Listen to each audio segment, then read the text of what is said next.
What's up, family? Gerald the Bossman here. You're tuned into the Bossman Show on AM 1010, AM 1430, 1055 The King. Let the King out at 105theking.com and the Bossman Show at bossmanshow.com. Hit me up on Instagram, The Bossman Show, Twitter at Bossman Show, and Facebook, Bossman Show. It's the Bossman on your radio. Listen to the Bossman Show with your host, JR, Saturdays at 9 a.m. right here on AM 1010, The King. What's up, good people? Bet Online is your number one source for all your betting needs. The latest odds, lines, and matchup reports for baseball, boxing, golf, and more. Bet Online continues to be the fastest and easiest way to place your wagers, including live betting and your favorite casino and card games available to play right from your phone. Head to the website or use your mobile device to sign up today and get in on the action. Remember to use your promo code BELIEVE, B-L-E-A-V, for your 50% welcome bonus on your first deposit. Bet Online, where the game starts. BS3 Network, changing the way you watch TV. Yes, BS3 Network, changing the way you watch TV, covering content and hot topics from A to Z, sports, music, society and culture, movie reviews, you name it, we have it. Check it out on bs3network.com or check us out on Roku, BS3 TV on Roku, as well as check out your favorite podcasts on all podcast platforms or Spreaker.com/BS3 Network. You are now tuned to BS3 Network.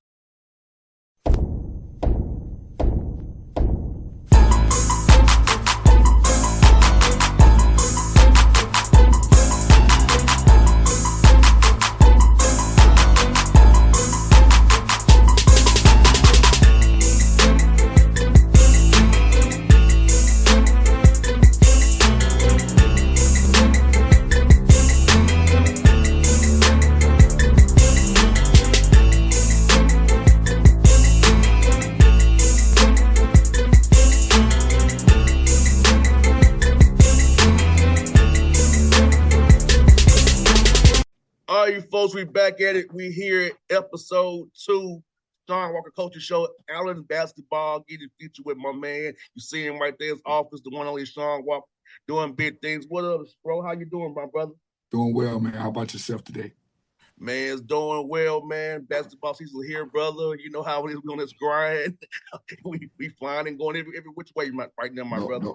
No doubt about it. This is a great time of the year and an exciting time of the year for everybody, even the fans and the other people that are working various jobs in college athletics. This is an exciting time. Now, I got to ask you, last time we had on last episode, we talked about the Allen homecoming. So, how was experiencing for the first time Allen's homecoming? Yeah, it was a unique experience. Allen's homecoming is very exciting. Our football game is 20 minutes away from the campus.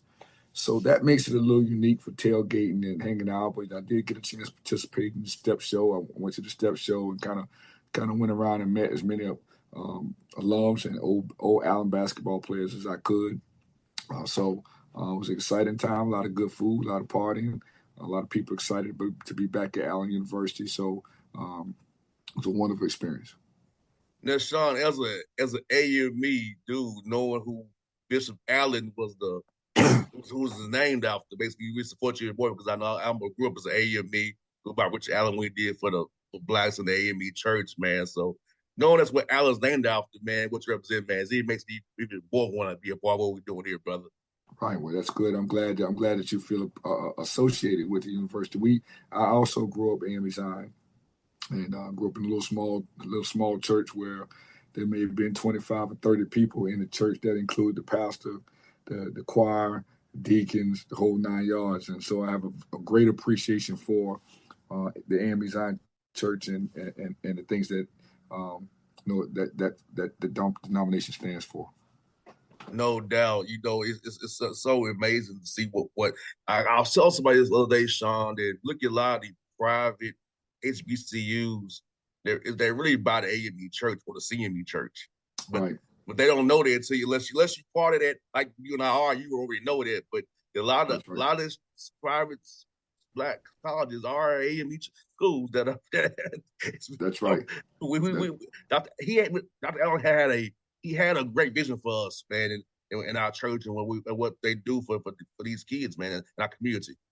No question about it. And this Allen University is trying to push it forward, trying to push that vision forward to the young people who, are top academic students, but also young people who are looking for a place to go to school that they can make it, and to get that centered attention that they absolutely need. So this is a phenomenal idea of what Dr. Allen has established, and it's moving in the right direction. And bro, let me ask you this, man. How did you prepare your guy this week, man, with a back-to-back? I know we do it in AAU and stuff like that, but then when you college, we don't play back-to-back. That's when tournament time. So how fun was it to get you guys the experience of playing on a back-to-back and kind of a quasi preseason season tournament schedule where you play in 2 games in 2 days, kind of get them their minds ready to how we go out preparing for stuff like this. We have a back-to-back. We go for that SIAC tournament time at the end of the year. Well, you prepare for back-to-backs in preseason, particularly early in the year. I always say to coaches and players and parents, I don't believe kids get tired, right? I believe if the season was over today, they'd be in the gym playing tomorrow, right? So if you love to play, playing the games is the easy part. Now, in terms of coaching, and you see I'm losing my voice a little bit, we stay up all night. We try to prepare for those games. The work part for us is extensive. It's an all night kind of piece.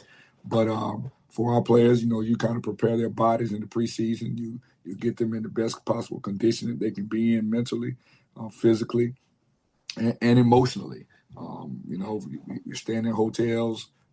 You're representing the university 24/7. But at the end of the day, the fun part about the travel is winning. The fun part about the games is winning, and so you want to be having as much fun as you can, and that means obviously that you're winning as much as you can. And Shawn, let's talk about the Tampa game. What I saw from what I could glean, man, is like I know it wasn't the result you wanted, but you won the second half, which is something that's very important that you wanted to have. A slow start, but second half you wanted. So how did you kind of talk to your team about that and keep them motivated, knowing that, hey, we made progress from half one to half two? Well, the thing about my team is, things that I kind of knew before we went in, we make a lot of untimely mental errors. The game was very close in the front part of the game, in the middle of the game. We got down a little bit, and then we came and cut the lead from 29-22, down 7. We had the ball 2 or 3 times, and we had self-inflicted injuries. We got down big at the half. We gave up a 3 at the half, went down 20 or so, whatever, 19 or 20. But what we do is not coach the score. We coach what we see. We think about and concentrate on what our issues are on the floor, whether they're good or they're bad. We try to draw out all the things that we did that were good, and then we draw out the things that we need to majorly improve on. And those things for this game were, we didn't get back in transition. And then when we did get back in transition and Tampa missed, we didn't rebound the ball, which meant they either got layups or they got second chance shots. They end up going to layups or free throws. Tampa went to the free throw line 16 times in the first half, 16 or 17 times in the first half. You gave up probably 10 offensive rebounds in the first half, and then everything else was transition points. In the second half, we got a little bit better with that. Saw them more 5-on-5 and was able to execute a little bit better. And we did win that half 40-36. So, there's some things that we were able to positively draw from. And there's some things that we got to get back to work on tomorrow morning so that, we can capitalize on the mistakes that we did make for the upcoming games. Yes, like I said, Shawn, looking at what happened second half was the hidden points there, man, with the free throw shooting and 3-point shooting, which could have made this game close against Tampa, which should give your young men some, some solace that, hey, no, we didn't play the right way. Left some points out on the court, that we made some shots here at the line. It's just the free throws, especially some of them threes, man. We could have really made Tampa feel a little heat there. Yeah, we missed 15 free throws, all right? So when you miss 15 free throws and lose 14, you always have to look back at that. But I think a bigger picture, if you watch the game, is that we missed 4, 5, and 6 in a row, all right? We would go to the foul line and miss 2 in a row, and go back to the foul line, miss 2 in a row, and then make 1 of 2 in the next time. And those are mechanisms for losing basketball. So when you couple the fact or triple the fact that you don't rebound, you don't get back in transition and miss 15 free throws, the game was certainly able to be kept a lot closer. Now, obviously, we were down 20 points at one point in time, but we were down 20 points as byproduct of not getting back on defense and giving up layups and then not rebounding. And then couple the fact with missing free throws late in the game. Maybe it could have been a winnable game. So we'll just draw from those things moving forward and look forward to definitely improving on those things in practice and coming out this week and playing much better as we get to the weekend. And looking at Eckert, man, Shawn Aldridge played very well against Eckert there with those points he put in. He had other guys making shots, more threes as well. Kept turnovers down. Free throws did improve from Tampa to Eckert. But just overall, your thoughts on seeing your team really come out and improve over what they did in Tampa the day before, coming out of Eckert, keeping that game the way it was, and making some runs there as well. Yeah, we did play better against Eckert. Eckert was a very winnable game. I thought coming down the backstretch, we played well. The game was close early in the game, and then we have these major scoring droughts. We make untimely minimal errors, like as I said earlier. That score was 5-point game with 2 minutes and 4 seconds on the clock. We had the ball twice, and we turned the ball over twice. And the last turnover that we made, they went down the floor and scored an uncontested layup and put us down 7 with under 2 minutes on the clock. So, again, we did not give up as many transition buckets, but we did lose their best player. I can't think of his. Don't know how to pronounce his last name. But I think it's Placidi or whatever it is, Placid, whatever it is.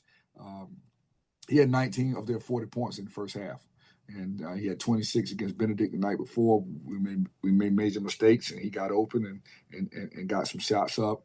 We did a better job. We only gave him 3 points in the second half. And here's another night that we win the second half.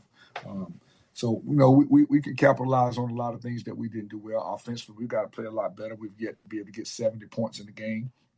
We're turning the ball over. We are giving those turnovers, a lot of live ball turnovers, and people are running out on us and laying the ball up. That's just a mechanism for not being able to win. So, we're right there. I think that we are improving every day. I think that our quality and standard of play is improving, but it has a long way to go. And I don't think that we are understanding how to win yet, which is a process to go through. We can't skip a process of learning how to play and just go to winning. We have to learn how to play. We have to understand the fundamental aspect of the game. We're not going to be the most talented team on the floor. We're not going to be the most explosive team on the floor. So we've got to get to the point where we can execute better, and we can not make mistakes on the defensive end. Then you got to close the possession out with a rebound. So, we're 0-2, but we've lost to 2 really good teams. We lost to 2 teams that are going to win a lot of games this year, and so. We've got great test first weekend. We understand it was tall glass of water for us. Let's revamp. We're home now. We're gonna rest today and get back tomorrow and figure out how to get 1% better tomorrow morning in practice.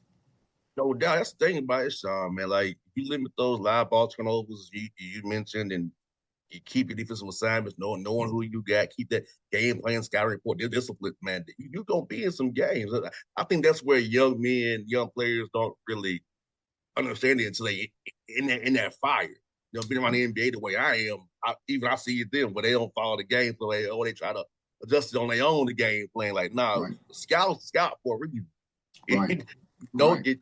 are you closing out, short closing out hard? You're hard hedging, you're blitzing. You gotta know what you're doing on your personnel. It's like KYP, know your personnel. But I think that's sometimes for young players, they don't quite understand those concepts. Man, you understand when we out on that court. Well, the connection between the scouting report and the game is very difficult for young men who have not been through that, because a lot of times, unfortunately, they don't even know what they're supposed to do in our system, right? And that when you get a new coach and you get a new system and you're creating new culture, it's difficult for them to be able to think and play at the same time. We've got to get to the point and get good enough at the fact that we're playing and we're not thinking all the time. Now, that is a problem for us, because a lot of times I say to guys, what are you supposed to do here? And they tell me they know. So my next question is, why don't you do it? If you know what you're supposed to do, what is the disconnect with you going to the floor to do it? That is thinking and playing simultaneously. And so we have to be able to think and play at the same time, but then we have to get to the point that we know what to do so well that we're just playing. We're not quite there yet. I don't even know if I should say quite. We're not there yet. And we need to get to quite there, and then we need to get there for us to be the team that we want to be. Well, thank God November is not February. That's right. Amazing. I said to our guys yesterday, the best that we can do now, we're 0-2 now. And the best that we can do now is be 25-2. All right. And so we win the next 25 games, everybody will forget about the 2 games that we just lost. Now, obviously, winning 25 games is going to be our goal. That's a lofty goal for us. That's a lofty goal. I don't want to say it won't happen, because we believe we're gonna trust and believe that good Lord can make anything happen. But nonetheless, each time that we don't win, if we don't win, we're going to come back and concentrate on what the best that we can do. All right. If we lose our 3rd game, whenever that may be, I'm going to say the best that we can do is whatever in 3. All right. And that's the focus that we have to have with these young men that obviously have not won a lot over the last few years. All right. They're not, we haven't learned how to win. We against Eckert went down the floor, stole the ball, and had an uncontested run-out layup that we missed. And they got the rebound and went down the floor and got an and 1.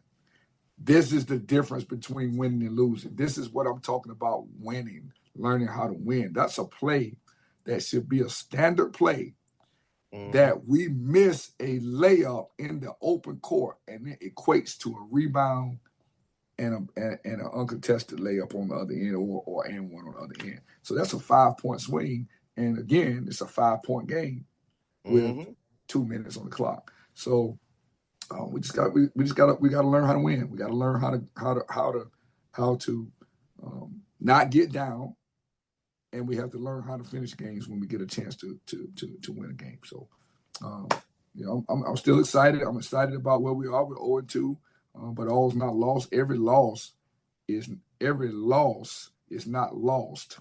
All right, it's not a lost cause.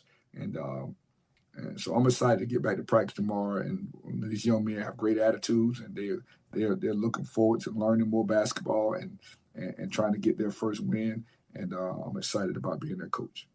No doubt. You got Blue Lights on Saturday at home, and then Morris College on Monday. So you got two at home. So the guys really got opportunity in front of those fans at Allen, get them in that gym there, because football's over right now, unfortunately. So hey, you the show in town, so come out support the Allen Yellow Jackets men's basketball team.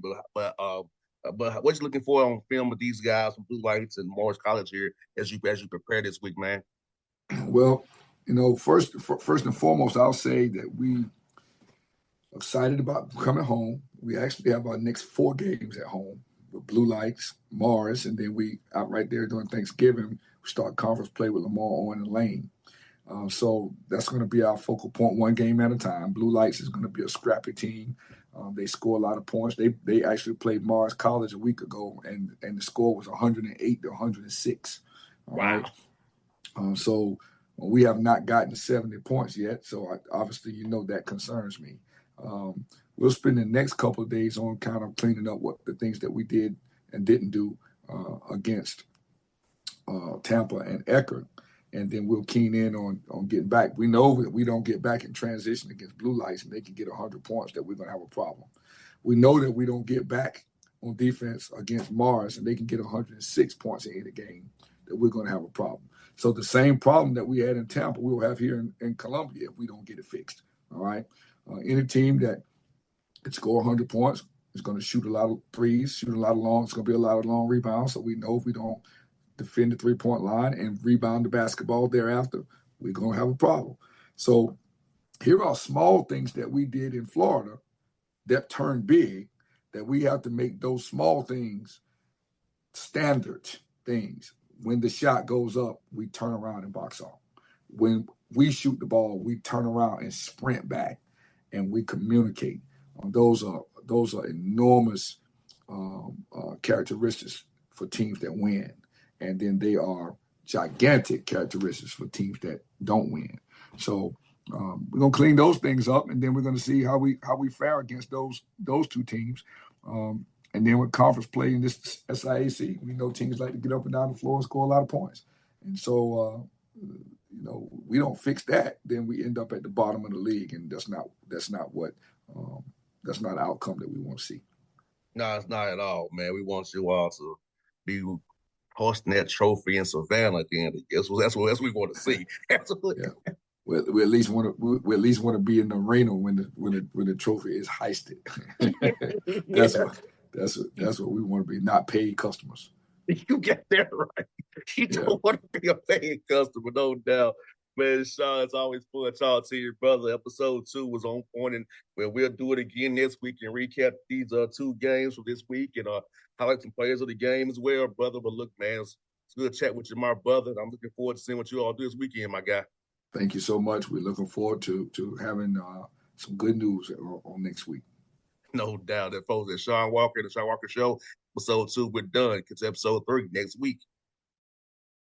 BS3 Network. Changing the way you watch TV. Yes, BS3 Network, changing the way you watch TV, covering content and hot topics from A to Z. Sports, music, society and culture, movie reviews. You name it, we have it. Check it out on bs3network.com or check us out on Roku, BS3 TV on Roku, as well as check out your favorite podcast on all podcast platforms or Spreaker.com/BS3 Network. You are now tuned to BS3 Network. What's up, good people?